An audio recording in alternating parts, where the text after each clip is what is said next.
Sai Baba eye hospital की शुरुआत की कहानी सर मतलब। बस उसके बाद रायपुर आए, फिर हमने शुरू किया। मैंने कहीं नौकरी ज्वाइन करी, फिर मिला नहीं, फिर स्ट्रगल हुआ। अच्छे बुरे सारे खट्टे अनुभव रहे। मुझे लगता है खट्टे अनुभव को छोड़ देना चाहिए, अच्छी चीज़ों को याद करना चाहिए, सबको थैंक यू बोलना चाहिए। और जैसे मैंने कहा, क्या है, चश्मा एक शादी के लिए बाधा हो जाता है, सेल्फ कॉन्फिडेंस के लिए बाधा हो जाता है, बहुत सारे सरकारी नौकरियों के लिए बाधा हो जाता है। और लड़कियों में लगता है कि हम तो चूल्हे चौके के लिए बने हैं, इसके लिए तो उन्हें लगता है कि बीमारी है जो ठीक नहीं होने वाली। वाकई में सर कुछ एज होता होगा इसका, कब तक आना पड़ता होगा? ये भी आमतौर पे एमबीबीएस की पढ़ाई के लिए दाखिला होता था, मतलब एंट्रेंस एग्जाम होते थे, वो क्या होता था और आपकी रैंक वगैरह क्या उनसे आए थे और कहाँ एडमिशन मिला था आपको? उस समय पीएमटी एग्जाम होता, प्री मेडिकल टेस्ट होता था। और अभी नीट जो होता है। और महिलाओं में 2 कैंसर सबसे ज्यादा पाए जाते हैं, गर्भाशय मुख कैंसर और ब्रेस्ट कैंसर। इसका अगर समय रहते क्या करना चाहिए जो बाद में तकलीफ ना हो?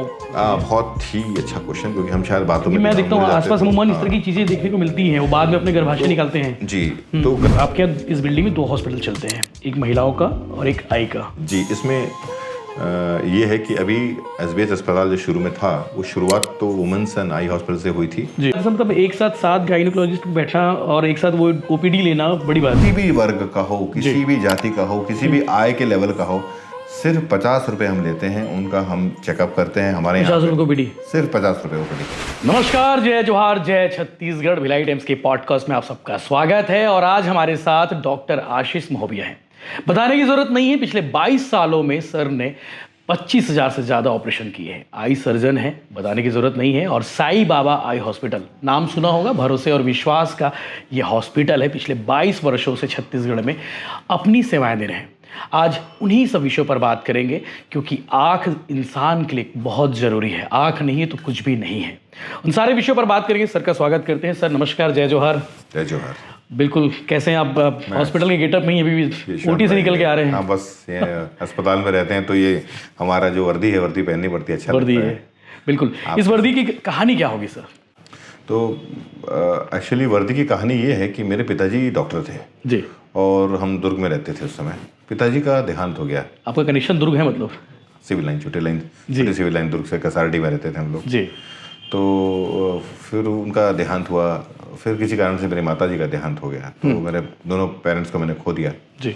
लेकिन मन में एक बात थी कि पिताजी डॉक्टर थे जी। विषम परिस्थितियां भी आई बहुत ज़्यादा, और एक भावनात्मक रूप से भी। डॉक्टर कृष्ण कुमार महोबिया जी। तो वहाँ पे गवर्नमेंट का जो है हमारा दुर्ग का अस्पताल, उसमें भी पदस्थ थे कुछ दिन तक वो। फिर ऐसा लगा कि यार कहीं ना कहीं वो कीड़ा रहता है ना। आपने अपने पिताजी को देखा है और वो कोई आपकी पद गरिमा से छीन के, आपको परिस्थिति नहीं हमको छीन के नीचे ज़मीन पे छोड़ दिया था जी। तो लगा था कि अब वापस उसको हासिल करना है। वो जिद थे अंदर की ऐसे नहीं रहना है, कुछ करना है। उसमें आप कौन सी क्लास में थे सर? बहुत छोटा था मैं। पिताजी तो कल क्लास 3 में था, मैं तब चले गए थे, और माता जी क्लास 9 में चली गई। फिर ये जो सफ़ेद कोट पहने मैं जब देखता था ना, तो मुझे लगता था कि कुछ हो जाता था अंदर। और उस समय जो कंबाइंड एमपी था, कंबाइंड एमपी में जनरल कैटेगरी के लिए 376 सीट थी मात्र। अभी आज मैं न्यूज़पेपर में पढ़ रहा था करीब 10,000 कितनी सीट्स बढ़ गई सर उस समय की बात। और 376 सीट में कम्पीट करना, एक एग्जाम, कोई प्राइवेट मेडिकल कॉलेज नहीं, तो टफ था। कोई आरक्षण कुछ नहीं, कोई नहीं, जनरल वालों जनरल में तो कोई था नहीं तो डिफिकल्ट रहता था थोड़ा सा। फिर लेकिन मुझे लगता है ये कोई बहुत बड़ी बात नहीं है। मैं सिर्फ इसलिए बता रहा हूँ कि ये कोई महान काम नहीं किया मैंने। बस मुझे लगता है जो छोटे हमारे भाई बहन हैं, उनमें किसी को अगर प्रेरणा मिल जाए ना, क्योंकि मेरे से भी बहुत अच्छे अच्छे लोग होंगे जिन्होंने बहुत आगे ज़िंदगी में किया होगा। मैं आपका बड़प्पन है, आपकी मानते हैं? नहीं, मुझे नहीं लगता कि कोई बहुत महान काम किया, लेकिन मुझे लगता है कि अगर मेरे को देख के कोई इंस्पायर हो जाए ना, तो मेरा एक भी बंदा अगर इंस्पायर हो गया तो मेरा ये बोलना आज कैमरे पे सफल है। बस एक पर्पस, और कुछ नहीं। और मैं धन्यवाद करता हूँ ईश्वर का, क्योंकि आदमी सोचता है मैं करता हूँ, पर करता वो नहीं है। कोई आपको कठपुतली की तरह चला रहा होता है। बिल्कुल, ये बात का मेरे को हमेशा। उस समय सर एमबीबीएस की पढ़ाई के लिए जो दाखिला होता था, मतलब एंट्रेंस एग्जाम होते थे, वो क्या होता था और आपकी रैंक वगैरह क्या उनसे आए थे और कहाँ एडमिशन मिला था आपको? उस समय पीएमटी एग्जाम होता, प्री मेडिकल टेस्ट होता था, और अभी नीट जो होता है। और दाखिला, क्योंकि 5 ही मेडिकल कॉलेज थे, इंदौर, भोपाल, रीवा, एमपीसीजी कंबाइंड मिला के, और रायपुर, हाँ इतना मिला के। तो मैंने रायपुर लिया, बिकॉज एक तो परिस्थिति थोड़ी सी वो थी, और माता पिता के बाद मैं नाना जी के पास रहता था, यहाँ रायपुर आ गया था। फिर हमने यहाँ लिया क्योंकि यहाँ से पढ़ना करना ईजी था। और उसी दौरान मेरी मुलाकात जो मेरी अभी बीवी हैं, पत्नी है, उनसे हुआ, जो गायनेकोलॉजिस्ट हैं, डॉक्टर स्वाति महोबिया। डॉक्टर स्वाति महोबिया। बताने की जरूरत नहीं, पूरे छत्तीसगढ़ जानते हैं मैम के बारे में। बहुत शानदार जबरदस्त गायनेकोलॉजिस्ट है और भरोसे और विश्वास का जो नाम है, मतलब कहीं उम्मीद नहीं तो स्वाति महोबिया के पास आ जाइए, डॉक्टर स्वाति महोबिया के साथ, और वहाँ उम्मीदों की किरण चमक जाती है।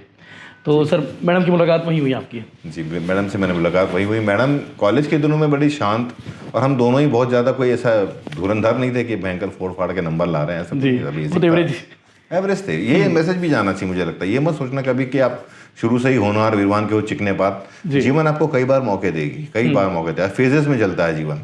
बिल्कुल। और एक बार जीवन एक फेज खराब रहा तो हर अगला फेज अच्छा हो जाएगा। मार्कशीट के नंबर सिर्फ नंबर ही है सर, नंबर है बस, बाकी जो करना है प्रैक्टिकली आपको अच्छे काम करने, अच्छे करने। ये भी एक एस्पेक्ट है कि पढ़ाई एक अलग चीज है, और निजी जीवन में फिर एक यहाँ पे जो उद्यमिता है, होती एंटरप्रेन्योरशिप होती है, वो एक अलग चीज होती है। तो फिर मैडम से मुलाकात हुई, इस पर मैं आता हूँ। तो मैडम ने मेरा एक्चुअली देखा जाए तो मैं मैडम का एक ऋणी हूँ कि जिस समय मुझे जिस सहारे की ज़रूरत थी, जिस सपोर्ट की ज़रूरत थी, वो फिर मैंने मैडम में पाया। और हम लोग फर्स्ट है, मतलब मैं जब मैं 18 साल का था तब से आज मैं 50 साल का हो गया हूँ, तब से उनके साथ हूँ। फिर वो अब जब मिले तो हमको ये समझ में आ गया कि अगर कुछ नहीं किया तो बेटा शादी भी ये भी जाएगी, जिसने मेरे को सपोर्ट किया। तो उस समय हम लोग 8 साल हो चुके थे रिलेशन। फिर हाँ 6 साल तो MBBS में हम करीब 5 साल साथ रहे जी। फिर हम दोनों ने खूब पढ़ाई करी, क्योंकि हमको लगता था कि अब नहीं हुआ तो क्या करेंगे, PG होना जरूरी है। डॉक्टर MBBS में कई बार आप बहुत ज़्यादा कुछ कर नहीं पाते हो। बिल्कुल, PG इंपॉर्टेंट हो जाता है। तो PG में हमारा ऑल इंडिया में अच्छा रैंक आया। तो रायपुर से मेडिकल कॉलेज से पढ़ के हम दोनों का सिलेक्शन हो गया बॉम्बे के KEM हॉस्पिटल। एक ही जगह पे इत्तेफाक था कि ये नहीं, रैंकिंग से लेना था। तो कुछ तो उनको मिला गायनिक, फिर मैंने आई को चूज किया। और बॉम्बे ने हमारा दृष्टिकोण बदल दिया। जो भी हमारे पेशेंट्स या हमारे दोस्त आते हैं और हमारे प्रेमाइसेस में घुसते हैं तो बोलते हैं यार ये अस्पताल नहीं लगता, या फिर ये बहुत अलग मेंटेन है, उस सब का श्रेय जाता है मुंबई को।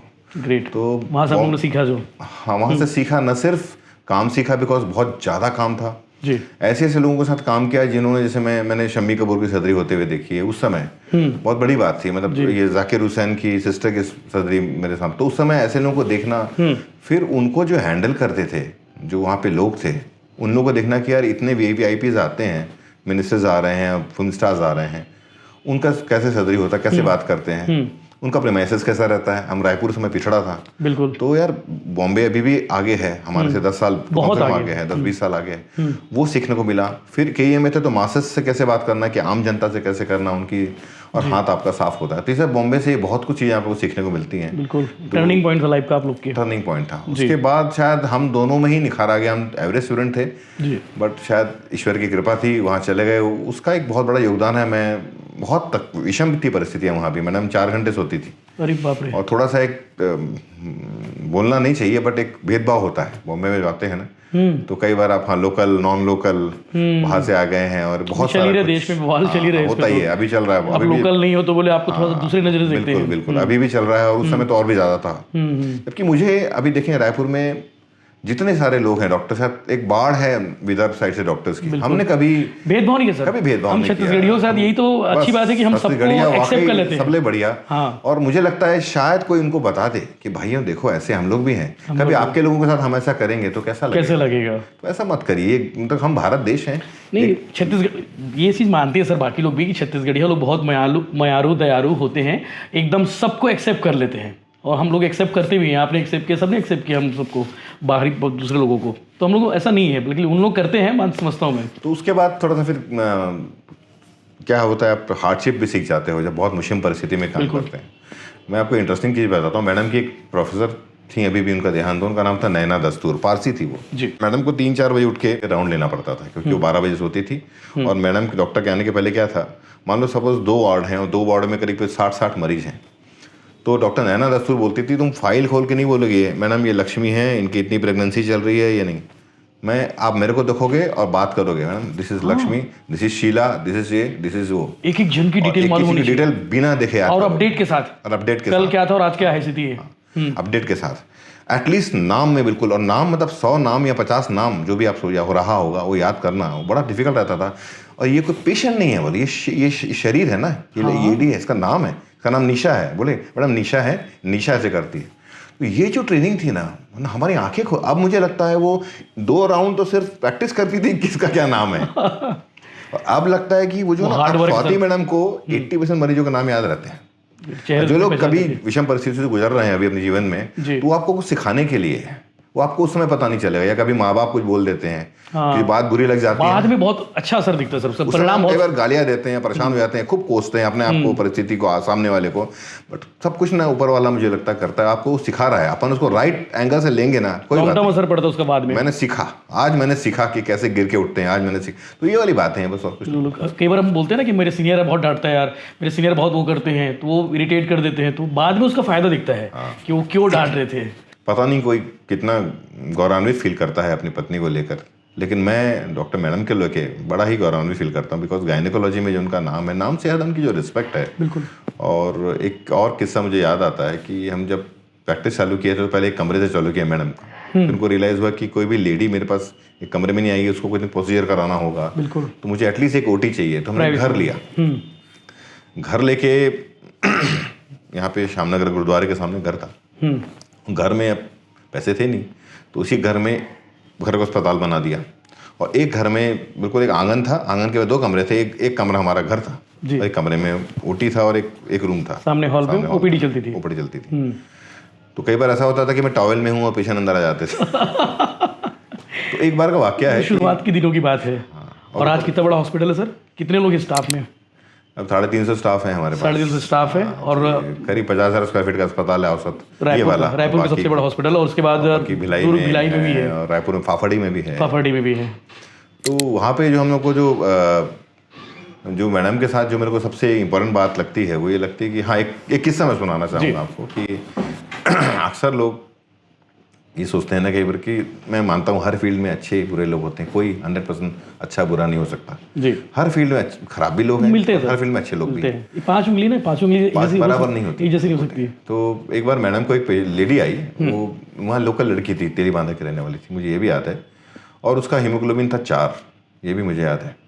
4 हीमोग्लोबिन क्या होता है? हीमोग्लोबिन हमें सिर्फ ताकत नहीं देता, वो ऑक्सीजन का वाहन है जी। जैसे वाहन होता है, उसके ऊपर ऑक्सीजन जाता है, तो ऑक्सीजन नहीं रहे, हीमोग्लोबिन नहीं रहेगा, तो हीमोग्लोबिन के चक्कर में ऑक्सीजन भी नहीं पहुंचता, तो डेथ की स्थिति भी आ जाती है, लाइफ जा सकती है जी।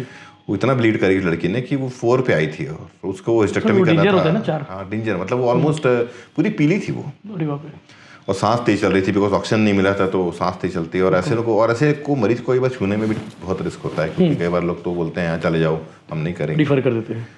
तो उस पेशेंट को लेना था, और हमको क्या कि हमको भी जीना खाने के लिए, रोटी खाने के लिए पैसे भी चाहिए थे ना, तो सर्जरी भी करना था जी। तो अब उसको ब्लड की जरूरत पड़ी, तो अब ब्लड कहाँ से देंगे? तो उसका ब्लड था B negative. B negative blood बहुत थोड़ा रेयर होता है, B negative blood Swati madam का था। तो आप बिलीव नहीं करेंगे, मैडम ने गई एक वहाँ पास के ब्लड बैंक में, पहले आप निःशुल्क अपना ब्लड दिया, फिर 1 घंटे बाद आई, फिर उसको ब्लड लगाया और ऑपरेट किया। ग्रेट, अपने पेशेंट के लिए डॉक्टर ने खुद ही अपना ब्लड दिया और ऑपरेट किया। तो ये सर मुझे लगता है कि अमूमन इस तरह के किस्से हम बहुत कम सुनते हैं, ऐसा होता भी नहीं होगा। डॉक्टर हाथ खड़े कर देते, बोलते ऐसे नहीं, क्या कुछ लोग होंगे, लेकिन सुनने देखने को नहीं मिलता है। अच्छी बातें ना बोलते नहीं है अपन, खराब बातें हाईलाइट हो जाती हैं। किसी का अच्छा करोगे, आप थोड़ी बोलोगे मैंने इस फलाने भिखारी को डॉक्टर धरती भगवान होते हैं, इसमें कहीं कोई शक नहीं है। ग्रेट, मतलब अगर उस दिन मैडम शायद ब्लड नहीं देती तो पता नहीं ढूंढना पड़ता, और 4 यूनिट तो पहले ही ब्लड कम था उनके अंदर। और एक और मेरे को लगता है, क्योंकि मैं मैडम के लिए बड़ा प्राउड फील करता हूँ, एक हम लोग जब बॉम्बे में थे तो वहाँ पे एक पोस्टिंग होती थी, वहाँ पे जोगेश्वरी नाम की जगह है जो मुस्लिम एरिया है जी। तो जोगेश्वरी में एक लेडी थी, उसका नाम मुझे याद नहीं है, उसको बहुत बुरा इन्फेक्शन था पेट में, इतना बुरा था कि वो उसमें बदबू आती थी, और उसको ड्रेसिंग करना कोई नहीं जानता था। अच्छा। जब हम KEM बॉम्बे में पढ़ रहे थे, तो एक पोस्टिंग होती है आपकी पेरिफेरी पोस्टिंग, छोटे अस्पतालों में जी, जैसे ट्रेनिंग के तौर पे, प्राथमिक स्वास्थ्य केंद्र टाइप का ट्रेनिंग के तौर पे जी। तो वहाँ पे जब ट्रेनिंग हुई, गोरेगांव के पास है जगह जोगेश्वरी, तो जब होता था ना तो बहुत बदबू आती थी, लेकिन मैडम पूरा काम करने के बाद, बॉम्बे के टाइट शेड्यूल के बाद भी ना बराबर रोज जाती, रोज उसकी सर्विसिंग करती, मतलब ट्रेनिंग उसकी जो सफाई करती, और जो बदबू आ रही को क्लीन करती और दवाई लगाती।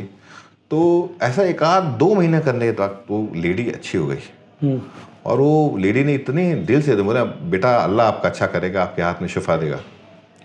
तो वो जो दिल से जो दुआएं निकली ना, कई बार मुझे लगता है कि, और एक संत हैं गुलाब बाबा करके महाराष्ट्र में, उनको अब तो घर नहीं रहे, वो साईं बाबा जैसे थे, औलिया थे जी। तो उन्होंने भी एक बार हमको बोला था कि आप लोग रायपुर जाओ, अच्छा रहेगा। तो मुझे लगता है कि शायद भगवान की कृपा है, इसलिए मैं बोलता हूँ कि ये सब लोगों की दुआएं हैं, लोगों के अच्छे कर्म करते रहिए, दुआएं मिलती रहेंगी, वो दुआएं दवाएं सब एक साथ हो जाएंगी, तब सब होता है। बिल्कुल बिल्कुल। साईं बाबा आई हॉस्पिटल की शुरुआत की कहानी सर, मतलब बस उसके बाद रायपुर आए, फिर हमने शुरू किया, मैंने कहीं नौकरी ज्वाइन करी, फिर मिला नहीं, फिर स्ट्रगल हुआ, अच्छे बुरे सारे खट्टे अनुभव रहे। मुझे लगता है खट्टे अनुभवों को छोड़ देना चाहिए, अच्छी चीज़ों को याद करना चाहिए, सबको थैंक यू बोलना चाहिए। और जैसे मैंने कहा, हम आगे बढ़ते रहो, सिखाते हैं ना, कोई बात नहीं, हमने सिखाया। और एक चीज़ लेना चाहिए, कभी हम लोग ये सोचते हैं कि कभी ऐसा हो जाए तो ये सोचना यार कुछ भी हो जाए ऐसा नहीं बनूंगा। कोई बहुत दिल दुखा देना तो एक कसम खाना चाहिए, उसका बुरा करूँ नहीं करूँ, ऐसा नहीं बनूंगा यार, मैं दूसरे का दिल ऐसा बुरा मत करो, लेकिन वैसा नहीं बनना, ऐसा दिल किसी का नहीं तोड़ूंगा। आज जो मेरे को बुरा लगा ना, ऐसा बुरा किसी को मैं नहीं लगाऊंगा। मतलब भगवान मुझे ऐसी ताकत दे कि ऐसा बुरा किसी का ना करूँ, ऐसा मुझे लगा था। फिर धीरे धीरे एक कमरे से चालू किया, मैडम ने भी कमरे से चालू किया, फिर थोड़ा बढ़ता गया, लोगों में फेथ बढ़ता गया, फिर वहाँ पे श्यामनगर से फिर यहाँ न्यू रायन नगर में एक लिया, फिर हमने बड़ा किया, ऐसे करके सफर यहाँ तक पहुँचा। डॉक्टर्स की बात करें सर, आई में तो आपके इस बिल्डिंग में 2 हॉस्पिटल चलते हैं, एक महिलाओं का और एक आई का। जी, इसमें ये है कि अभी एसबीएस अस्पताल जो शुरू में था, वो शुरुआत तो वुमेंस एंड आई हॉस्पिटल से हुई थी जी। तो एक हमारे पास वुमेंस का डिपार्टमेंट है जिसमें करीब 7 गायनेकोलॉजिस्ट हैं और 7 गायनेक हैं। तो उसके अलावा हमारा एक ही कैंपस में, एक ही कैंपस, एक साथ बैठते हैं लोग, एक साथ। मध्य भारत का, मैं जिस बात के, ये अपने आप में बड़ी बात है, मतलब एक साथ 7 गायनेकोलॉजिस्ट बैठना और एक साथ वो ओपीडी लेना बड़ी बात है, फुल टाइम, वो भी और कहीं काम नहीं करते। हाँ, ऐसा नहीं कि 3 घंटे मैडम बैठेगी बात भी नहीं आएगी, नहीं, वो हमारे यहीं पे काम करते हैं और उनके कारण ही हम लोग हैं, बिकॉज उनका भी बहुत बड़ा योगदान है। Thank you to all of them. तो आप कैलकाटा से लेके बॉम्बे और नॉर्थ में, आप हैदराबाद से लेके दिल्ली तक, मुझे बीच में कोई ऐसी जगह शायद नहीं है मेरी जानकारी में एटलीस्ट, जहाँ पे एक छत के नीचे 7 गायनेकोलॉजिस्ट काम करते हैं। उसके अलावा गायनिक डिपार्टमेंट की अच्छी बात यह है कि हमारे पास ना हेड टू टो सारे सॉल्यूशंस है वुमेन्स को लेके। फॉर एग्जांपल, कोई अगर महिला को बहुत ज़्यादा तनाव है परिवार में, डिलीवरी के बाद डिप्रेशन हो जाता है, बहुत सारी लेडी मतलब नवजात बच्चे के साथ सुसाइड कर लेती है। आपको ये बात लोगों को पता नहीं होगी कि नेचुरली डिप्रेशन आता है प्रेगनेंसी के बाद। अपन कई बार सोचते हैं ना कि क्यों ऐसा बिहेव कर रही हैं, तो बहुत बड़ी जवाबदारी से गुजर रही है वो औरत जो जिसने बच्चे को जन्म दिया है। उसके बाद बहुत सारी शारीरिक और मानसिक भी होती है। इसका इससे बड़ा उदाहरण क्या होगा कि सोचिए, इससे खराब बात क्या हो सकती है कि एक न्यूबॉर्न बेबी है और आप लाइफ एंड कर दे रहे हो। ऐसा होता है, यहाँ पे हुआ है। हाँ, लाइव है, मैं बता नहीं सकता नाम आपको, लेकिन हमने देखा है। तो ना इसके लिए हमने इस नीड को आइडेंटिफाई किया। इसमें हमको कुछ खास वजह क्या बोलते हैं कि ये बॉडी में हार्मोन्स या केमिकल्स के चेंजेस होते हैं नेचुरली, उससे डिप्रेशन आ जाता है। हाँ, हो जाता है। तो उसके लिए हमने क्या किया, साइकोलॉजिस्ट को रखा। ये पहला शायद हॉस्पिटल होगा जहाँ पे साइकोलॉजिस्ट है हमारे पास। बिल्कुल, गर्भवती महिलाओं का दिमाग क्या चल रहा है, पहले भी बाद में भी बच्चों ने बात किया। हाँ, बच्चों को लेकर परेशान है, हस्बैंड वाइफ काउंसलिंग करते हैं, हस्बैंड वाइफ रिलेशन अच्छा नहीं चल रहा है। इनफैक्ट वाइफ, बहुत सारी लड़कियां आती हैं कॉलेज की जिनके रिलेशनशिप गड़बड़ होते हैं, तो वो परेशान हो जाती हैं, तो उनको हेल्प करते हैं। तो ये तो बिल्कुल भी हट के था, लेकिन हमने सोचा गायनिक एक स्त्री को क्या क्या चाहिए, वो सारी चीजें इस हॉस्पिटल में, तन मन भी चाहिए, तो मन भी है उसमें इंपॉर्टेंट, तो उसका किया। फिर डिलीवरी का तो है ही। फिर जो एल्डरली लेडीज आती हैं हमारे पास, जो हमारी मम्मियाँ हैं, दादियाँ हैं, उनको 2 कैंसर बड़े कॉमन हैं, ब्रेस्ट कैंसर और ये जो दूसरा गर्भाशय मुख कैंसर। ये सर छत्तीसगढ़ में ज्यादा है कि ये वाला? नहीं, ये वर्ल्ड ओवर में महिलाओं में 2 कैंसर सबसे ज्यादा पाए जाते हैं, गर्भाशय मुख कैंसर और ब्रेस्ट कैंसर। इसका अगर समय रहते क्या करना चाहिए जो बाद में तकलीफ ना हो? बहुत ही अच्छा क्वेश्चन, क्योंकि हम शायद बातों में, मैं देखता हूँ आसपास अमूमन इस तरह की चीजें देखने को मिलती हैं, वो बाद में अपने गर्भाशय निकालते हैं। जी, तो गर्भाशय का जो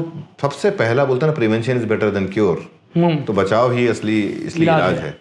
तो आजकल जो लड़कियां हैं जो अभी जस्ट युवा हुई हैं, जिनका अभी शारीरिक कांटेक्ट नहीं हुआ, जिनकी शादी नहीं हुई है, एक वैक्सीन लग जाती है आजकल उस समय, 18-19 साल 20 साल वाली जो एज वाली है, बिफोर फिजिकल कांटेक्ट के पहले। तो जैसी बच्ची प्यूबर्टी में पहुंचती है, हर माँ बाप को अपने बच्चे को लाके वो वैक्सीन लगवा देना चाहिए।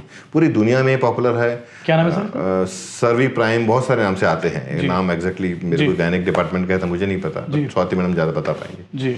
तो लेकिन ये बहुत प्रचलित है, लगभग सारे जो भी लोग आपके यहाँ देख रहे हैं, आपके गायनेकोलॉजिस्ट हों, ज़्यादा सारी जगह उपलब्ध है। अच्छी कंपनी का, अच्छे डॉक्टर से पता करके आप लगवाएं।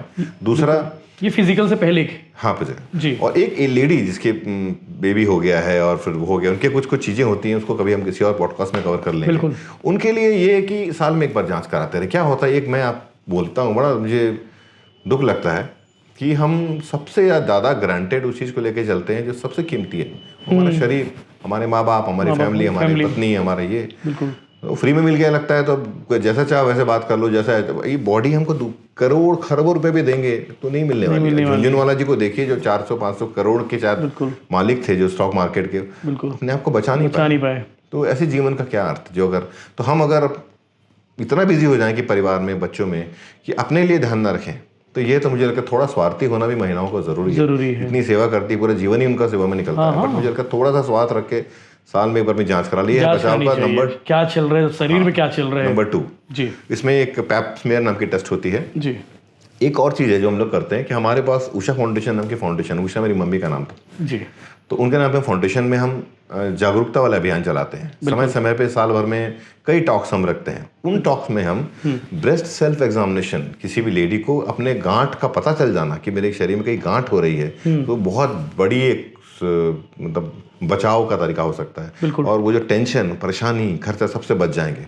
तो ये वेस्ट कंट्रीज में तो मैंडेटरी है, मतलब हर जगह पे, हर स्कूल, हर कॉलेज, हर फीमेल की संस्था वो जाके बताती है कि भाई आप कैसे सेल्फ ब्रेस्ट एग्जामिनेशन कर सकते हैं। सेल्फ ब्रेस्ट एग्जाम करने के तरीके होते हैं, उसके पैम्पलेट से कभी लगेगा तो उस पर हम अलग से पॉडकास्ट कर लेना चाहिए। और अनेक हजारों को अगर ये जागरूकता हम आप लोगों के जैसे लोग के, जैसे आप, जैसे यशवंत भाई आप जो करते हो ना, बहुत सारा लोगों में जागरूकता और जन सेवा का काम करते हो। अगर हम अभियान ये कर लें और मेरे से या किसी भी डॉक्टर से मिलकर अगर इस पे आप इस प्रकार की चीजें चालू करें ना, बिल्कुल, तो ये बहुत अच्छा एक हो सकता है। एक मुझे याद है सर, हमने पिछली बार वीडियो बनाया था आपके साथ में, आपने कहा था कि हम हमारी फाउंडेशन के माध्यम से हम उन बच्चियों का इलाज, ऑपरेशन फ्री में करते हैं जिनकी एज 21-22 साल है और जो गरीब है, जो यहाँ का नंबर का मुझे याद नहीं आ रहा, या पिछले 1 साल पहले की बात है। उस वीडियो के बाद मेरे पास भी बहुत फ़ोन आए, मेरे पास भी बहुत लोगों ने पूछा, नंबर मैंने शेयर किया आप लोगों के। क्या रिस्पांस था आप लोग के पास? कितनी लड़कियां आई जिन्होंने आग का इलाज कराया? उन्होंने हमारे यहाँ लगभग लाइन लग गई थी। और मुझे लगता है कि ये वीडियो अभी उनको फिर से देखना चाहिए, कि जो लोग नहीं पहुंच पाए हैं, तो अभी इस वीडियो को, इस लाइन को आप जरूर देखिएगा जो सर बताने वाले हैं। सर वो योजना क्या है आपकी, इसको बताइए। तो सबसे पहले तो मैं भिलाई टाइम्स का धन्यवाद करना चाहूँगा, और आप जैसे मैंने कहा बहुत बड़ा काम कर रहे हैं जन जागरण का, लोगों की हेल्प करने का। और यशवंत भाई आप तो मतलब जिस प्रकार से आप लोगों से जुड़े हैं, मेरे को लगता नहीं दिन रात आप देखते होंगे। तो ये आप ही की प्रेरणा थी शायद, हमने जब डिस्कस किए थे उसके बाद हमने शुरू किया था।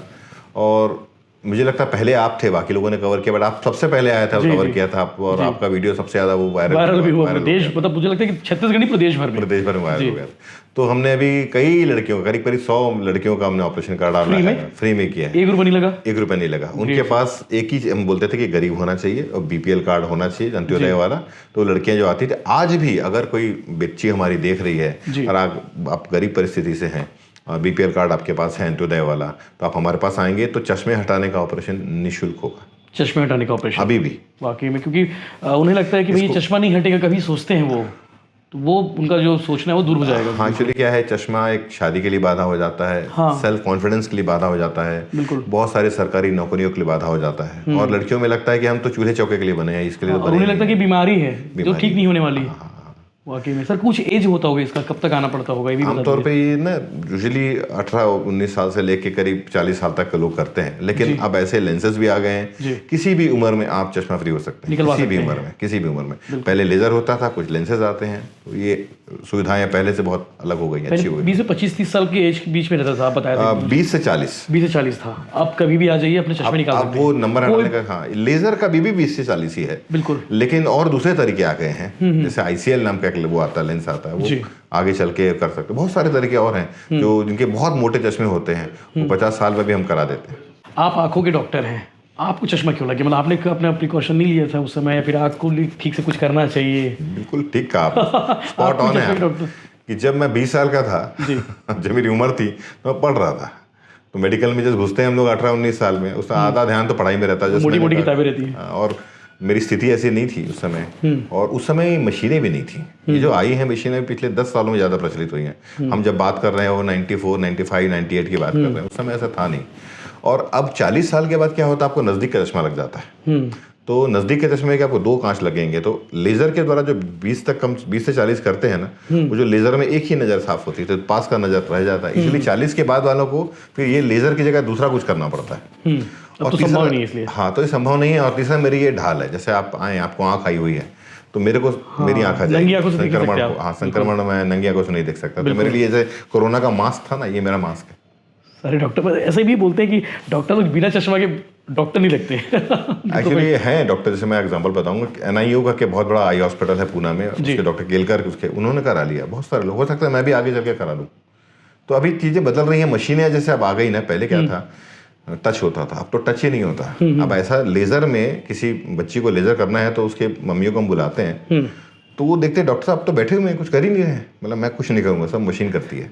बिल्कुल सर, अपने यहाँ मशीनों की बात करें, मशीनों पे आए हैं, उस पर आऊँगा। ये मुझे मालूम है कि ये छत्तीसगढ़ में सबसे ज़्यादा हाईटेक और सबसे ज़्यादा एडवांस टेक्नोलॉजी की मशीन जो है हमारे यहाँ है, मतलब साईं बाबा आई हॉस्पिटल में है। कौन कौन सी मशीनें हैं, कितनी महंगी मशीनें हैं, कितना कारगर, कितना फ़ायदेमंद हमारे छत्तीसगढ़ वालों को मिलने वाला है, ये भी आप बता दीजिए हमारे हॉस्पिटल में। तो हम पहले थे छत्तीसगढ़ का प्रथम था जिन्होंने ये वाली मशीन हमने ली थी जी, जो टचलेस TPR के, जो हम टचलेस लेज़र बोलते हैं। और इसमें अच्छी बात यह है बिना टच किए ऑपरेशन होता था जी, तो लेज़र भी होता है जी।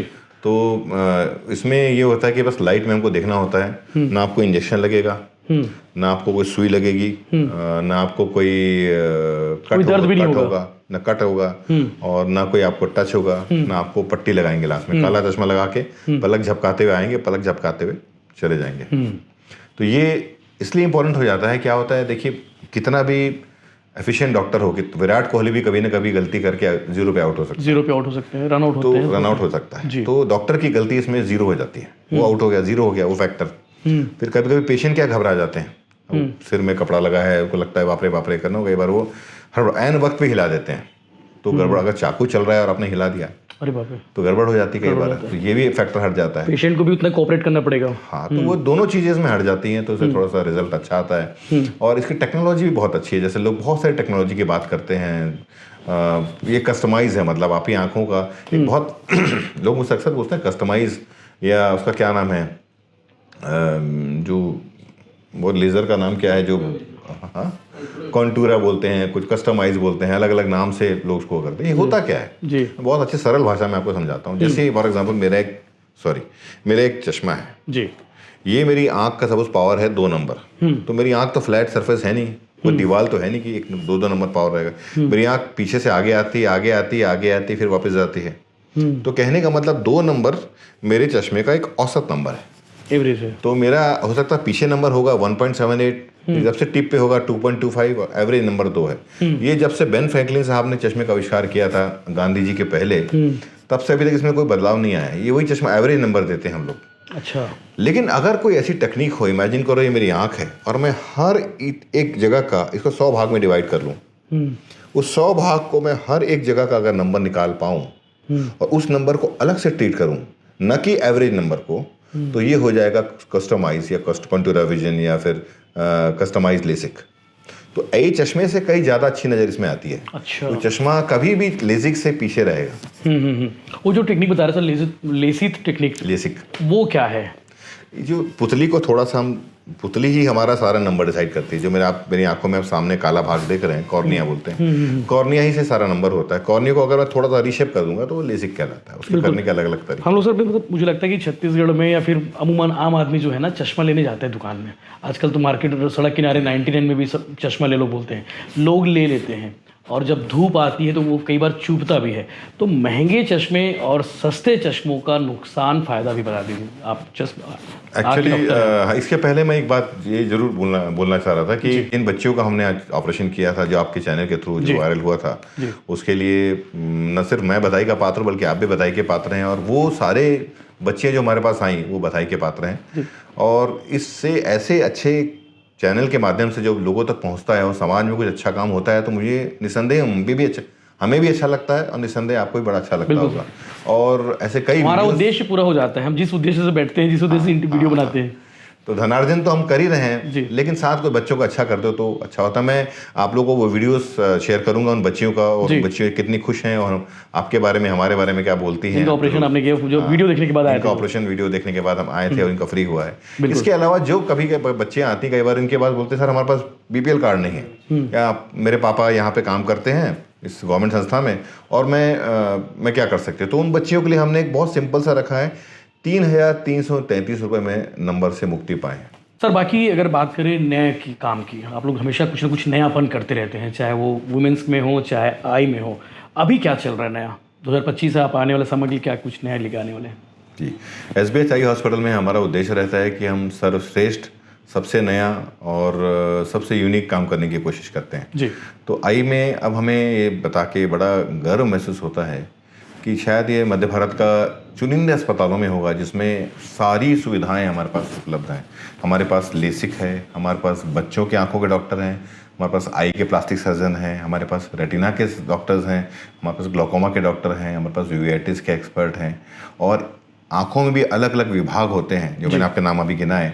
उस सब डॉक्टर्स की उपलब्धता, विशेषज्ञ डॉक्टर अलग अलग विषयों के डॉक्टर, और वो डॉक्टर्स भी शंकर नेत्रालय से, LV प्रसाद हैदराबाद में, वहाँ से, एम्स से, मैंने खुद दिल्ली, बॉम्बे और जर्मनी से पढ़ाई करी है। ऐसे डॉक्टर्स का एक साथ का टीम होना, एक किसी भी आदमी के लिए एक छत के नीचे सारी सुविधाएं होना, और वो सुविधाएं शंकर नेत्रालय की, चेन्नई की, हैदराबाद की यहाँ मिल जाना, एक अपने आप में एक वो होता है। साथ में मार्वल्स के सारे एवेंजर्स हो सकते हैं और साथ ही साथ वो अगर लेसिक हो जाता है तो एक बहुत बड़ा एक कंप्लीट वो हो जाता है जी। इसके अलावा आई में हमने क्या किया है, बहुत सारे हमने अभी करंट में क्या है, एक बहुत बड़ी परेशानी हमने को देखते हैं, वो ये है कि अक्सर माएँ बोलती है कि हमारा बच्चा हमारी बात नहीं मानता, हमारा बच्चा दिन भर टीवी देखता रहता है, हमारा बच्चा दिन भर मोबाइल देखता है। तो इसमें न सिर्फ हमने आँखों के लिए एक स्पेशल ओपीडी शुरू करी है, छत्तीसगढ़ का पहला मायोपिया क्लिनिक, मतलब जिनके बच्चों के नंबर लगातार बढ़ते जा रहे हैं उनको रोकने के लिए एक स्पेशल क्लिनिक करी गई। इनकी संख्या भी बढ़ रही होगी सर, क्योंकि मोबाइल देखने वालों की संख्या बढ़ी है, टीवी देखने वालों की संख्या बढ़ी है, बढ़ रही है। और इस पे अच्छे से बताइए क्योंकि बच्चे और पेरेंट्स सब देखेंगे इसको। जी। तो जिन फैमिलीज में छोटे बच्चे हैं और वो कभी मोबाइल से हटते नहीं हैं या बहुत ज़्यादा पास का काम करते हैं, उनका नंबर बढ़ता जा रहा है, तो उनके लिए विशेष प्रकार के चश्मे आते हैं। अलग प्रकार का चाहिए, चश्मा भी अलग आता है, उस चश्मे को लगाने से नंबर बढ़ने की स्पीड कम हो जाती है। विशेष प्रकार के ड्रॉप्स आते हैं, विशेष प्रकार का कॉन्टैक्ट लेंस आता है। जैसे कभी कभी छोटे से बच्चे का नंबर होता है 15 नंबर, -15 बहुत ज़्यादा नंबर होता है, और वो बच्चा अभी छोटा है ना, अभी तो बड़ा होगा तो माइनस का नंबर तो और बढ़ेगा। तो जो 5 साल का बच्चा है और 20 साल आते तक हो सकता है उसका 20-25 नंबर हो जाए, तो उसको हमको रोकना अभी पड़ेगा, बड़े होने पर नहीं हो सकता। बच्चों में तिरछापन कई बार लोग छोड़ देते हैं, यार बड़े होगा तो देखेंगे, नहीं, वो जड़ पकड़ लेगा। अभी जिस तिरछापन को हम दवाइयों के द्वारा या सही एक्सरसाइज के द्वारा ठीक कर सकते हैं, वो तिरछापन बाद में ऑपरेशन के द्वारा ठीक। इसका इलाज होता है सर? इसका इलाज होता है। लोग सोचते हैं कि जन्मजात है तो इसका इलाज नहीं होता, ये सोचते हैं लोग। इसका इलाज होता है और हर बार ऑपरेशन इलाज नहीं है, सही चश्मे से, क्योंकि हमारे पास शंकर नेत्रालय के डॉक्टर हैं। हमारे पास बच्चों का नंबर ना बढ़े उसके लिए सविता मैडम आती हैं जो शंकर नेत्रालय और USA से ट्रेंड है। 2 महीने में एक बार आती हैं छत्तीसगढ़ और हमारे अस्पताल में आती हैं, और छत्तीसगढ़ का पहला मायोपिया क्लिनिक हमने शुरू किया। तो ये एक यूनिक बात हमने शुरू करी। दूसरा, हमने देखा कि जो बहुत सारे बुजुर्ग होते हैं वो कई बार अपना ख्याल नहीं रख पाते, कई बार बच्चे इतने व्यस्त हो जाते हैं कि माँ बाप का ध्यान नहीं रख पाते। तो उनके लिए हमने एक एल्डरली ओपीडी शुरू करी है कि कोई भी बुजुर्ग किसी भी वर्ग का हो, किसी भी जाति का हो, किसी भी आय के लेवल का हो, सिर्फ 50 रुपये हम लेते हैं, उनका हम चेकअप करते हैं। हमारे यहाँ 50 रुपये ओपीडी, सिर्फ 50 रुपये ओपीडी। उसमें आंख का चेकअप, रेटिना चेकअप, आंखों का प्रेशर, जो ग्लोकोमा की बीमारी होती है, वो ग्लोकोमा के बारे में बताना चाहूंगा कि ग्लोकोमा एक ऐसी चोर बीमारी है जो आंखों का प्रेशर बढ़ता है और धीरे धीरे नज़र को साइड से कम करती है। अच्छा। और इसमें दर्द नहीं होता, और विश्व में बहुत सारे लोगों को बीमारी से ग्रसित हैं। WHO और भारत सरकार दोनों इसके लिए स्पेशल प्रोग्राम चला रही है। उसके बावजूद शायद हमको नहीं पता हो, यहाँ पे रिकॉर्डिंग कर रहे हैं, बीमारी हो गई है या फिर होने वाली है, अवेयरनेस नहीं है। हाँ, इसका तरीका ये है कि 40 ईयर्स के बाद गवर्नमेंट ऑफ इंडिया, WHO बोलता है 40 साल के बाद। देखिए, इसीलिए मैं बोलता हूँ, लोग कई बार क्या होता है कि चश्मे के लिए अपन कहीं भी किसी ऑप्टिकल शॉप में चले जाते हैं, जांच करा लेते हैं। अच्छी बात है, अगर आपको चश्मा टूट गया है, जल्दी जाना है, तो नथिंग रॉन्ग विथ इट, बिल्कुल पूरी तरह सक्षम है। बस अपने एक चीज़ ये देखना है कि जो जाँच कर रहा है वो ऑप्टोमेट्रिस्ट है कि नहीं, क्वालिफाइड है कि नहीं, ट्रेनिंग लिया है कि नहीं। अच्छा। तो ये देखना जरूरी है। चश्मे की दुकान खोल के वो भी हाँ, मतलब लेते हैं। मैं नहीं कहता कि सब लोग ऐसा करते हैं, सब लोग अमूमन रखते ही हैं, पर एक अपना दायित्व बनता है कि भाई मेरी आंख है तो भैया आप डिग्री विग्री है कि उनके पास प्रॉपर चेक करें, ये देख लें, ये बहुत ज़रूरी है वाकई में। तो ये फ़ायदा होता है जब भी आप किसी डॉक्टर के पास जाते हैं। तो ठीक है, कभी आप चश्मा लेने चश्मा दुकान में चले गए मजबूरी में, ठीक है, लेकिन जब आप डॉक्टर के पास जाते हैं तो आप ध्यान दीजिएगा, डॉक्टर आपका आंखों को चेक करेगा, आपके ड्राइनेस तो नहीं है चेक करेगा, आपका ऑप्टिक नर्व चेक करेगा, आपका रेटिना चेक करेगा अगर आपको माइनस का नंबर है तो। और काला मोती जो आपने पूछा कि इसमें कैसे पता चलेगा, पता करने का कोई तरीका नहीं है इसका। अच्छा, इसको खुद से डॉक्टर के पास जाके चेक करवाना होता है। आप गूगल करके देखिए, तो ये रिकमेंडेड है अंतर्राष्ट्रीय और राष्ट्रीय भारत सरकार द्वारा भी कि 40 साल के बाद आपको कंपल्सरली आंखों का प्रेशर चेक कराना है, आंखों के ऑप्टिक नर्व की जांच करानी है, क्योंकि इसमें नज़र कम होती है कहाँ से, साइड से, तो बीच का तो पता ही नहीं चलना है हमको। दूसरा, इसमें दर्द होता नहीं है। तो जब तक आप 90% ब्लाइंड नहीं हो जाएंगे, 80% ब्लाइंड नहीं हो जाएंगे, आपको पता ही नहीं चलेगा। तो ये ध्यान देना है कि हमको थोड़ा सा डॉक्टर के पास भी साल में एक बार दिखाते रहना बहुत ज़रूरी है। और एक होता है कि एल्डरली लोग जो आते हैं, बुजुर्ग लोग, कई बार उनको शुगर बीपी रहता है, वो कई बार खुद को ध्यान नहीं दे पाते, खुद को अपना ध्यान नहीं रख पाते। शुगर की वजह से भी सर आंखें जाती है? जी हाँ, शुगर की वजह से किडनीज और हार्ट तो हाई रिस्क आंखों को जाती है। आंखें पूरी तरह ब्लाइंड हो सकती हैं। और ग्लोकोमा और शुगर दोनों ऐसी बीमारियां हैं जिसमें आंखें एक बार चली गई तो वापस लाना बहुत कठिन होता है। लोग सोचते हैं आंखों की हर बीमारी मोतियाबिंद जैसी होती है कि करे तो ठीक हो जाएगा, ये रिवर्सिबल नहीं होता। कई बार डैमेज हो गया, मान लो अगर आपका घर था वो आधा जल गया तो घर जल गया, बचे हुए घर को बचाया जा सकता है लेकिन जो जला हुआ घर वापस नहीं लाया जा सकता। इसलिए ज़्यादा अच्छा है कि हम जागरूक रहें। इसीलिए हम छत्तीसगढ़ का पहला डायबिटिक क्लिनिक शुरू किया हमने, जहाँ डायबिटीज के डॉक्टर देखते हैं, डायबिटीज की आंखों की जांच होती है, खून की जांच होती है, बीपी की जांच होती है, सिर्फ 50 रुपीज़ में। ये अपने आप में बड़ी बात है। ये अपने आप में सिर्फ इसी कारण क्यों सर 50 रुपए क्यों? मतलब बाकी डॉक्टर तो, बाकी हॉस्पिटल तो बहुत महंगी फीस लेते हैं, आप लोग क्यों? हम तो उसको फ्री भी कर सकते हैं, लेकिन फ्री करने पे लोग वैल्यू नहीं करते हैं। 50 रुपये मुझे लगता है कि ज्यादा करके लोग, देखिए कई गरीब आदमी आता है तो वो भी नहीं लेते हम। हाँ। लेकिन 50 रुपीज से क्या है, लोग थोड़ा वैल्यू करते हैं। 50 रुपए दिए हैं, लगता है कि फालतू वैल्यू नहीं करेंगे उसको, तो 50 रुपए वो इसलिए लेते हैं कि भाई। और अमूमन अगर ये चीज को कहीं और कराते हैं तो मुझे लगता है 1000 रुपए तो कहीं ब्लड टेस्ट का ही 50 रुपये लग जाएगा, बाकी का मैं आंखों का जांच करता हूँ, मेरे 700 रुपये की फीस है। 700 रुपये फीस है आपकी, अगर ऐसे कराने जाए तो। हाँ, तो 50 रुपीज़ में ये है कि एक उनकी सेवा हो जाती है और हम लोग कुछ ना कुछ समाज से जो लेते हैं उसको वापस देने का प्रयास करते हैं। इसीलिए 50 रुपये स्कीम रखे हैं। हाँ, तो मैं चाहूँगा ज़्यादा से ज़्यादा लोगों तक आप भी इसको बताएं, जो एल्डरली हैं, जो डायबिटिक हैं, वो लोग आएँ और अपनी आंखों की जाँच कराएं। पैसे कोई बैरियर नहीं है, आप आइए और हम आपके लिए बैठें। बिल्कुल, वाकई में बहुत ज़रूरी चीज़ है, बहुत शानदार चीज़ है कि स्वाति मैम भी बहुत कुछ क्रिएटिव करती रहती है। अभी वो क्या कर रही है अपन कुछ हॉस्पिटल में? SBH वुमेन्स अस्पताल में जैसे मैंने कहा कि हमको एक दायित्व फील होता है महिलाओं के लिए, हेड टू टो में माइंड भी आता है। जैसे मैंने कहा साइकोलॉजिस्ट हमने रखा है, और एक हमने शुरू किया कि महिलाएं अक्सर आजकल के समय में, खासकर प्रसव होने के बाद, बेबी होने के बाद 1 साल तक तो वो कंघी करने का भी टाइम नहीं होता उसके पास। वो पूरा फोकस अपने बच्चे पे, अस्तित्व ही बच्चे को बड़ा करने के लिए होता है, तो पूरा फोकस रहता है, अपने आप को गला देती है। लेकिन उसके बाद कई बार हमने देखा है कि वो रियलाइज होता है कि हस्बैंड वाइफ में वो कई बार खटास आ गई और चिड़चिड़ा बनाने लग गया, बच्चा डिमांडिंग हो गया, तो बच्चे में कई बार अपन लालन पोषण नहीं कर पाते अच्छे से, with in laws relationship, with husband relationship, सब गड़बड़ होने लगता है।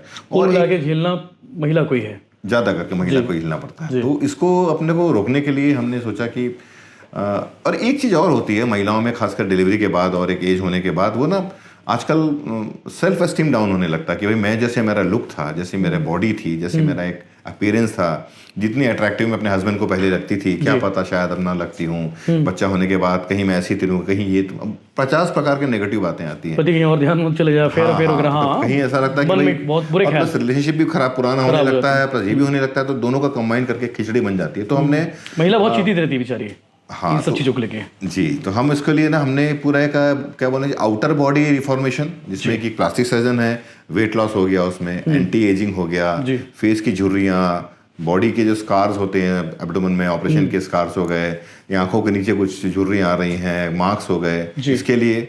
और इनर बॉडी रीशेपिंग में बॉडी के जो इनर पार्ट्स हैं उसको सुंदर बनाना, सुडौल बनाना, इस पे खासकर वेस्टर्न कंट्रीज में लोग खुल के बात करते हैं। वेस्टर्न कंट्रीज में लोग डिमांड कर, आज आप देखोगे आजकल महिलाएं बहुत सारे वो काम करती हैं जो हम सोच भी नहीं सकते थे कि यार वैसी बातें बोल देंगी, ऐसा करती है, और आज भी एक्सेप्टेड है। क्यों ना करें, हमारी छोरियां छोरे से कम है के, बिल्कुल बोलते हैं ना, तो ये हमारी छोरियां आज किसी से कम नहीं है। अच्छा, इस पे अगर आप बात करोगे, इस पे अगर प्रचार करोगे तो आपको थोड़ा सा दूसरे देखेंगे, हाँ, डॉक्टर साहब क्या कर रहे हो आप, हाँ, ऐसे कैसे बोल रहे हैं। लेकिन मुझे लगता है कि मेरी बच्ची आज जाएगी तो ऐसा कौन सा काम है वो क्यों ना करे जो लड़के करते हैं, उनकी बेहतरी के लिए कर रहे हैं। हाँ, वो हर जगह जाए, वो हवाई जहाज चला सकती है, वो अंतरिक्ष में जा सकती है, जब हर जगह मैं एक्सपेक्ट करते हो घर चला सकती है और काम भी कर सकती है, तो सब कुछ काम कर सकती है। सर कॉस्मेटिक ट्रीटमेंट में आता है ये, तो वो सेल्फ एस्टीम को बढ़ाने के लिए, वो सेल्फ एस्टीम को जागृत करने के लिए, एक महिला जिसकी डिलीवरी हुई है, जिसपे स्कार्स आ गए, जिसकी बॉडी लूज हो गई है, इनर बॉडी आउटर बॉडी को रीशेपिंग का पूरा डिपार्टमेंट हमने शुरू किया, वो भी लेजर से, बिना चीर फाड़ के, बिना कोई इंजेक्शन के, बिना कोई दर्द दिए, बिना दर्द। एक चेयर होता है, चेयर से बहुत सारी लेडीज को, मतलब ऐसा कहते हैं कि हर सेकंड लेडी को यूरिन की प्रॉब्लम होती है डिलीवरी के बाद, खासकर कई बार पूरी टाइम होती है, पूरे टाइम ना हो तो कभी कभी जोर लगाने पे या खांसने पे वह यूरिन की प्रॉब्लम होती है। और ये बात किससे बोलेगी वो स्त्री, बहुत कम लोग से बोल पाती है, वो बहुत गहरी बातें होती है, वो सिर्फ एक डॉक्टर को बताती है और वो डरती है कि मेरा ऑपरेशन ना हो जाए। तो ये सब के लिए आजकल लेज़र आने से बहुत अच्छा एक्सेप्टेंस है। और अलग से आपके यहाँ सेक्शन है? जी, एक सेक्शन है जी जी, बहुत बढ़िया। Inner body reshaping, outer body reshaping और ये कुछ रिलेशनशिप वाली बातें हस्बैंड वाइफ की हैं उसके लिए भी। और साथ में एक आईवीएफ तो है ही हमारा जो चल रहा है, जो हमारा आईवीएफ की खासियत ये थी कि छत्तीसगढ़ में पहली बार एसबीएस हॉस्पिटल जो लाया है वो है जर्मन टेक्निक। मैडम खुद जर्मनी में थी बहुत दिन तक, बैडमिंटन नाम की जगह में, मैं गया था वहाँ पे, और हमने वहाँ से टेक्निक और टेक्नोलॉजी लेके आए हैं, जो शायद मेरी जानकारी में मध्य भारत का प्रथम है। तो ये टेक्निक का फ़ायदा ये है कि हम वेस्टर्न कंट्री के जो बेस्ट सर्विसेज हैं वो रायपुर में अपन दे पाते हैं। सर, आईवीएफ को लेकर बहुत सारे लोग ठगा भी जाते हैं, सब लोग दावा करते हैं कि हम बेस्ट हैं, इतने में कर देंगे, उतने में कर देंगे। सही चीज़ को कैसे बताएंगे लोगों को कि भाई आईवीएफ ये सही है, आपको इन बातों का ध्यान रखना है, वो बातें बता दीजिए। आप ये मत कहिए कि हम ही सही हैं, बाकी लोग भी होंगे, आप ये बता दीजिए कि ठगा है बस मत। मैं तो ये कहूँगा, बहुत हमारे जो डॉक्टर्स भाई लोग हैं, जो फ्रेंड्स हैं मेरी, बहुत अच्छा काम कर रहे हैं। They are all doing good work. और कोई भी डॉक्टर अच्छा काम ना करे ना, बहुत जल्दी मार्केट से आउट भी हो जाएगा। हाँ, लोग भीड़ लगाते हैं इसलिए कि कहीं ना कहीं अच्छा काम हो रहा है, तब तो लोग जा रहे हैं उसके। जी। अब आए आपका जो प्रश्न है कि कैसे पता चले तो सही ट्रीटमेंट हो रहा है आईवीएफ में। हाँ, तो सबसे पहला काम मुझे क्या लगता है कि सबसे पहले आपका पावर है गूगल का। हाँ, कभी भी कोई ऐड को देख के मत जाइए, इसकी बात सुन के। इनफैक्ट डॉक्टर बोल रहा है, मैं भी अगर बोल रहा हूँ कि मैं आप ऐसा कर दूंगा, आप मेरे से बातों में मत जाइए, आप मेरा क्रॉस चेक करिए कि मेरे बारे में लोग क्या बोलते हैं, मेरे बारे में गूगल क्या बोल रहा है, मेरी छवि कैसी है, मैंने कहाँ से पढ़ाई करी है, मैंने कितने केसेस किए हैं, अगर लेसिक करा रहे हैं तो कौन सी मशीन है, अगर आईवीएफ करा रहे हैं तो कौन सी मशीन है, कौन सी टेक्नोलॉजी है, हर चीज़ की जानकारी। एक हम लोग छोटी सी गाड़ी लेते हैं, कोई हॉलीडे की बुकिंग करते हैं तो 5 जगह देखते हैं, सबसे पूछते हैं, गाड़ी लेने से पहले मैकेनिक को पूछते हैं यार ये गाड़ी कैसी है, और टूर में जाने से पहले किसी से तो फिर हमारी बॉडी की बात है, हमारे आने वाले भविष्य जनरेशन की बात है, या आंखों की बात है, तो आपको 10 जगह सलाह। सबसे बढ़िया तरीका ये है। सेकंड इसमें आता है कि ये हमको समझना पड़ेगा कि ये जो जैसे लेसिक हो गया या आईवीएफ हो गया ना, ये थोड़े से खर्चीले हैं। मतलब जैसे ये वैसे ही है जैसे कि हम इलाज कराने बम्बई दिल्ली जाते हैं, तो यहाँ से फ्री में नहीं जा सकते, कुछ ना कुछ कॉस्ट जाने का, आने का, या बॉम्बे में जो डॉक्टर देखेगा उसे एक रनिंग कॉस्ट आता ही है। तो कुछ लोग कुछ तरीके से कॉस्ट को कम करके कम कॉस्ट में करने की कोशिश करते हैं, और कुछ जैसे कि जो बाहर की टेक्नोलॉजी है उसमें, जैसे अगर मैं आप आईफोन लेंगे तो वो महंगा ही आएगा, सैमसंग लेंगे तो महंगा ही आएगा, तो ये इश्यू है। तो आपको हाँ, लेकिन हर प्रकार की चीज़ें हैं, ऐसा नहीं कि ये अच्छा है या खराब है। कई बार लोग सिर्फ इसलिए भी महंगा होता है कि वही आईफोन है तो अपने नाम का पैसा लेते हैं, तो महंगा उनका होता है। बट जैसे आप अगर ताज में चाय पियेंगे तो कई बार जैसे होटल में बोलते हैं ना, अपन मॉल में जाके पानी लेते हैं तो महंगा होता है। तो ऐसा नहीं कि बाहर का पानी खराब होता है, लेकिन जब आप वहाँ गए तो आपकी चॉइस है। तो मैं ये नहीं बोलूंगा कि आप अच्छा ही कराइए, हमारे यहाँ ही कराइए, आप अपना देखिए, अपना निर्णय लीजिए, आपके जो बजट में फीडबैक जरूर लीजिए, फीडबैक लीजिए, और आपके बजट में जो फिट होता है वहाँ जाइए कि भाई ये मैं नहीं करा, पहले से क्लियर है। बिल्कुल, बहुत सही सर। चीज़ मैं बहुत खुशी से शेयर करना चाहूँगा कि जब भी कोई परिवार के घर में कोई नया मेहमान आने वाला होता है तो बड़ा खुशी और थोड़ा सा उत्साह का माहौल रहता है, उत्साह के साथ थोड़ा थोड़ा डर का भी माहौल रहता है, क्योंकि एक साथ 2 जिंदगियां इन्वॉल्व होती हैं। तो लोग अक्सर पूछते हैं कि एसबीएस हॉस्पिटल में क्या खासियत है, या फिर यहाँ पे जो कई बार लोग बहुत भीड़ लगी रहती है, क्यों भीड़ लगी रहती है आपके? वो इसलिए क्योंकि एक तो अगर एक गायनेकोलॉजिस्ट की जगह 7 गायनेकोलॉजिस्ट हैं तो इमेजिन करूँ उनका बल कैसा रहेगा। बिल्कुल, मार्वल के एवेंजर्स, सुपरमैन भी है वहाँ, स्पाइडरमैन भी है, बैटमैन सब। आम आदमी अगर फंस गया, उसको एवेंजर के 7 लोगों की टीम उसको डिफेंड कर रही है, तो उसको 7 लोगों से कुछ जान बचेगी। बिल्कुल। तो ये बहुत एक इंपॉर्टेंट बात है। दूसरा क्या है, हमने ये भी आइडेंटिफाई किया कि जब भी कोई, चलो डिलीवरी हमने अच्छे से करा ली, ठीक है, हमारे पास पूरी टीम है, लेकिन वो जो बेबी बाहर आया, कई बार वो पानी नहीं पी लेता है, कई बार उसको निकलने में देरी हो जाती है, तो ऑक्सीजन की कमी हो जाती है, एस्फिक्सिया बोलते हैं उसको, सांस नहीं ले पाता है, गले में नाल रहती है। तो ऐसे बच्चों को हमने देखा क्या होता, हमारे यहाँ भी होता था, जैसे बच्चा हुआ अगर कुछ सीरियस हुआ तो फिर फटाफट उसे एम्बुलेंस में डालो, लेके दौड़ो, तो यहाँ से वहाँ एम्बुलेंस आना, एम्बुलेंस में डालना, वहाँ जाना, डॉक्टर का देखना, आईसीयू में भर्ती होने तक कुछ नहीं में आधे घंटे पौने घंटे का अंतर तो आएगा ही आएगा। रायपुर जैसे शहर में तो और भी ज़्यादा आता है, बहुत क्रूशियल टाइम रहता है वो। जी, मेरे ख्याल से छत्तीसगढ़ का, मेरी जानकारी फिर से मैं कहूँगा, कोई ऐसा अस्पताल पहला है शायद हमारा अस्पताल जहाँ पे इन हाउस एनआईसीयू है। मतलब हमने वर्ल्ड क्लास एनआईसीयू के पीडियाट्रिक डॉक्टर्स और गहन चिकित्सा चिकित्सा जो होती है, शिशु गहन चिकित्सा, वो हमने एसबीएच हॉस्पिटल में शुरू करी। कहीं और जाने की जरूरत नहीं है पहली बार, हाँ, ताकि कोई बच्चा, माँ तो का सुरक्षित रही, बच्चे को भी लेके अपने को दौड़ना ना पड़े। और इससे बड़ी कोई सेफ्टी वाली बात नहीं। अगर मेरा बच्चा होगा, मैं तो चाहूंगा कि भाई मेरे को कोई रिस्क नहीं चाहिए, 1% का रिस्क नहीं चाहिए। और बड़े अस्पतालों, बड़े शहरों में ये सुविधा है, छत्तीसगढ़ में नहीं थी। हमको ये महसूस हुआ कि यार लोगों को हाँ करना चाहिए, जरूरत है, क्योंकि मैं नहीं चाहूंगा कि मेरे साथ ऐसा हो, तो मैं क्यों किसी और के साथ हूँ। वाकई में बहुत शानदार सर। और इसीलिए मुझे लगता है कि एसबीएच जो ग्रुप है, साईं बाबा हॉस्पिटल ग्रुप जो है, इसीलिए विश्वास और भरोसे के साथ में आज भी टिका हुआ है। और 22 सालों से, 22 साल हो गए सर जी, 22 सालों से। एक बात मैं और बोलना चाहूँगा लाजोशम भाई, कि लोग अक्सर सोचते हैं कि कहीं प्राइवेट अस्पताल में जाएंगे तो बहुत ज़्यादा खर्चा हो जाएगा। हाँ, ये आमतौर पर पहली मानसिकता वही रहती है जी। या अपन कोई पॉडकास्ट कर रहे हैं तो डॉक्टर साहब अपना कोई बहुत बढ़िया प्रचार कर रहे होंगे जी, और हर चीज़ मतलब पैसे महंगी चीज़ होती होगी, ऐसा नहीं है। हमारे यहाँ मोतियाबिंद शुरू होता है 2000 से, हमारे यहाँ डिलीवरी शुरू होती है 4-5 हज़ार से। और हमने एक हाइब्रिड मॉडल सिस्टम रखा है, क्योंकि मुझे पता है कि मुझे धनार्जन भी करना है और साथ साथ सेवा भी करनी है। डॉक्टर का काम एक दोनों हाथों से होना चाहिए, भले आप प्राइवेट में हैं तो भी। तो ये हमने बिल्कुल इसका ध्यान रखा है। और कभी भी कोई, जैसे हमने ओपीडी शुरू करी, 50 रुपीज़ की ओपीडी शुरू करी है, तो साथ साथ ओपीडी के बाद उनकी सुविधाएं भी, उनका लेज़र भी हमने कम में रखा है। जैसे डायबिटीज़ के जो मरीज हैं, एक मैं अच्छी जानकारी देना चाहूँगा कि जो डायबिटीज़ के मरीज जिनके पास बीपीएल का रेखा कार्ड है, अक्सर डायबिटीज़ के मरीजों को आंखों के रेटिना में डायबिटिक रेटिनोपैथी नाम की बीमारी हो जाती है, जिसमें उनको लेज़र की जरूरत पड़ती है और आंखों में महंगे महंगे इंजेक्शन लगाने पड़ते हैं। तो अगर कोई मरीज जिसके पास अंत्योदय बीपीएल रेखा कार्ड है, वो हमारे पास आता है, तो उसका लेज़र और उसके अंदर का इंजेक्शन पूरी तरह फ्री होगा। और हर महीने हम लोग 10 ऐसे मरीज का आंखों का लेजर और इंजेक्शन फ्री कर रहे हैं। बस एक ही बात है कि आपको तुरंत आकर रजिस्ट्रेशन कराना होगा, क्योंकि जगह सीमित होती है। तो डायबिटीज के कारण कोई व्यक्ति अंधा ना हो, ये हमारा एक प्रण है। बिल्कुल यही कोशिश है कि वो उनकी रोशनी के साथ रहे और जिंदगी देखते रहे।